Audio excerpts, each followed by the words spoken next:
Hello friends, अगर आप भी हॉलीवुड की मूवीज़ की मदद से इंग्लिश सीखना चाहते हो, अपनी इंग्लिश को इम्प्रूव करना चाहते हो और इंग्लिश अच्छे से बोलना चाहते हो तो इस वीडियो को एंड तक ज़रूर देखना।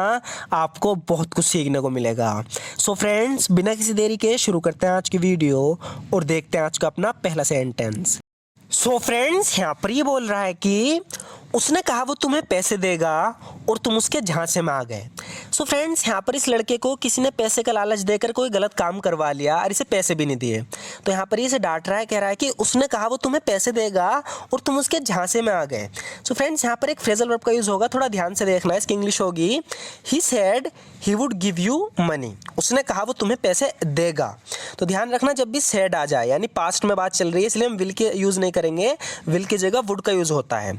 जब भी सेंटेंस पास्ट का हो तो उसमें कभी भी विल का यूज़ नहीं होता, वुड का होता है। तो यहाँ पर ये कह रहा है कि ही सेड यानी उसने कहा था, he said he would give you money, वो तुम्हें पैसे देगा, and you fail for it, और तुम उसके झांसे में आ गए। सो फ्रेंड्स, यहाँ पर जो फ्रेजल वर्ब है वो है fall for.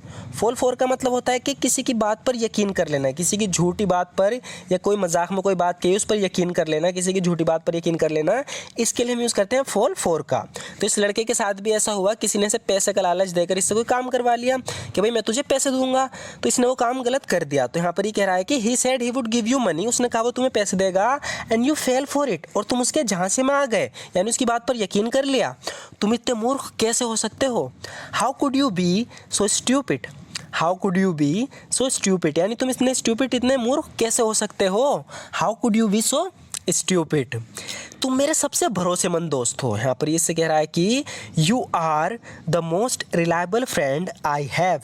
You are the most reliable friend I have. Reliable मतलब भरोसेमंद। You are the most reliable friend I have यानी तुम मेरे सबसे भरोसेमंद दोस्त हो। तुम सोच रहे होंगे कि मैं तुमसे झूठ बोल रहा हूँ। आगे कह रहा है कि तुम सोच रहे होंगे यानी कि ऐसी पॉसिबिलिटी है कि सामने वाला बंदा सोच रहा होगा ऐसा कुछ, तो इसके लिए हम मस्ट का यूज़ करेंगे, ठीक है ना। You must be thinking, must be इसके बाद वर्ब के साथ आईएनजी का यूज़ होगा। यू मस्ट बी थिंकिंग यानी तुम सोच रहे होंगे that I am lying to you, कि मैं तुमसे झूठ बोल रहा हूँ।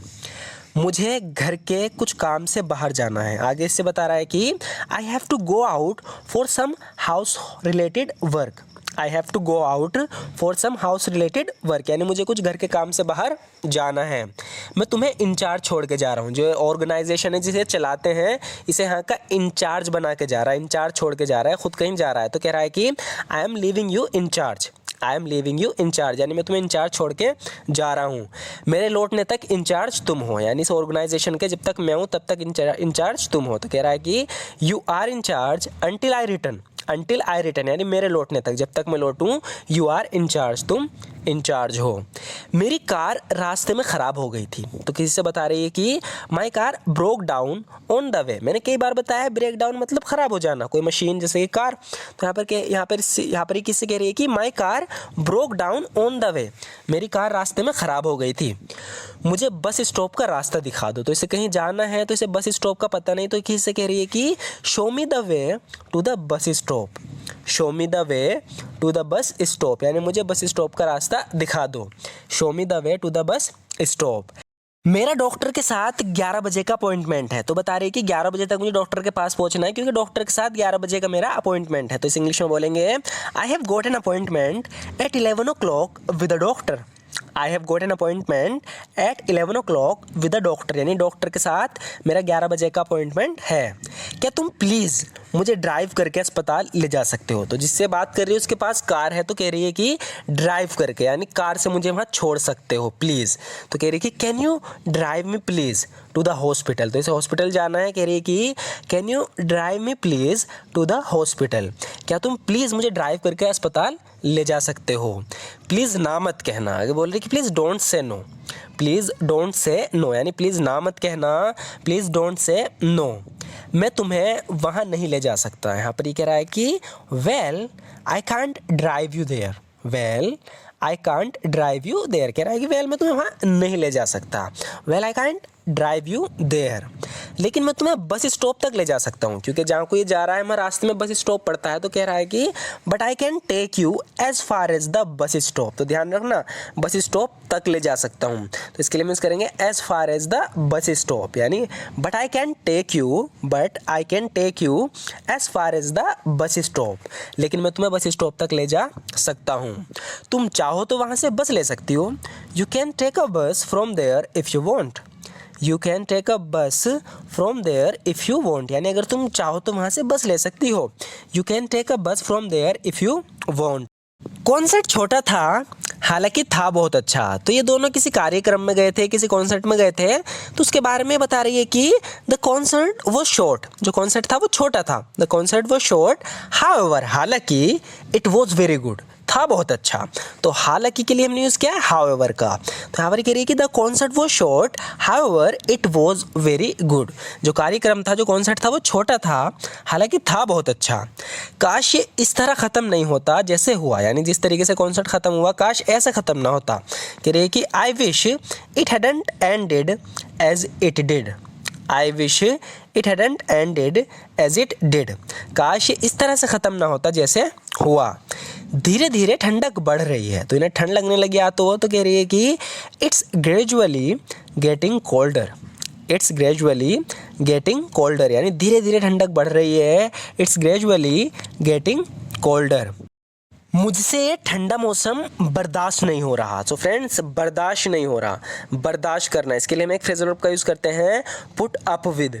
तो यहाँ पर ये कह रही है कि मुझसे ठंडा मौसम बर्दाश्त नहीं हो रहा। तो इसे इंग्लिश में बोलेंगे I can't put up with this cold weather. I can't put up with this cold weather, यानी मुझसे ठंडा मौसम बर्दाश्त नहीं हो रहा। तुम्हें पता है अगर ये उनके हाथ लग गया तो क्या होगा। तो किसी चीज़ को किसी के हाथ लगने से बचाना चाह रहे हैं, क्योंकि अगर ये उनके हाथ लग गया तो बहुत नुकसान होगा। तो यहाँ पर इससे कह रहा है कि यू नो तुम्हें पता है, व्हाट विल हैपन, क्या होगा if it falls into their hands, अगर ये उनके हाथ लग गया। If it falls into their hands, अगर ये उनके हाथ लग गया। व्हाट विल हैपन, तुम्हें पता है क्या होगा। हमारी बहस हो गई थी, मैंने उससे जाने को कहा और वो चला गया। तो अपने बॉयफ्रेंड के बारे में बता रही है कि वी हैड एन आर्ग्यूमेंट, यानी हमारी आर्ग्यूमेंट हो गई थी, बहस हो गई थी।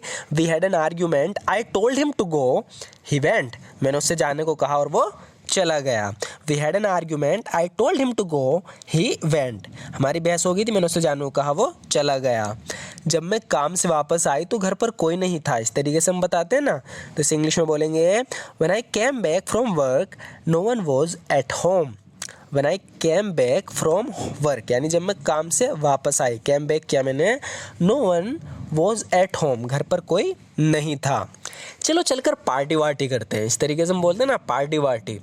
तो यहाँ पर वार्टी यानी जैसे भी हम किसी बात के आगे कहते हैं कि चलो पानी वानी पीते हैं या चलो घूमने फिरने चलते हैं, तो इस तरीके से जैसे कि यहाँ पर ये कह रही है कि चलो पार्टी वार्टी करते हैं, इसके लिए हम लास्ट में और समथिंग का यूज़ करते हैं। जैसे कि यहाँ पर ये कह रही है कि well let's go and have a party और समथिंग यानी पार्टी वार्टी। Let's go and have a party और समथिंग, चलो चलकर पार्टी वार्टी करते हैं। मैं यहाँ बैठे बैठे थक गई हूँ। I am tired of just sitting here. I am tired of just sitting here, यानी मैं यहाँ बैठे बैठे थक गई हूँ। सो फ्रेंड्स, आज की वीडियो में बस इतना ही। और इस वीडियो में भी लास्ट के जो 4 से 5 सेंटेंसेस थे वो हमने अपनी पुरानी वीडियो के रिपीट किए हैं, क्योंकि जो पहले पढ़ चुके हैं उनका रिपीट करना इसलिए ज़रूरी होता है ताकि आप प्रैक्टिस कर पाओ, क्योंकि जब सेम सेंटेंस बार बार आपके सामने आएगा तो आप उसे ईजिली बोल पाओगे। सो अगर आप इसी तरीके से प्रैक्टिस करना चाहते हो, अपनी इंग्लिश को इंप्रूव करना चाहते हो, तो हमारे चैनल को जरूर सब्सक्राइब कर लेना। वीडियो अच्छी लगी तो लाइक ज़रूर कर देना। Thank you so much for watching this video friends.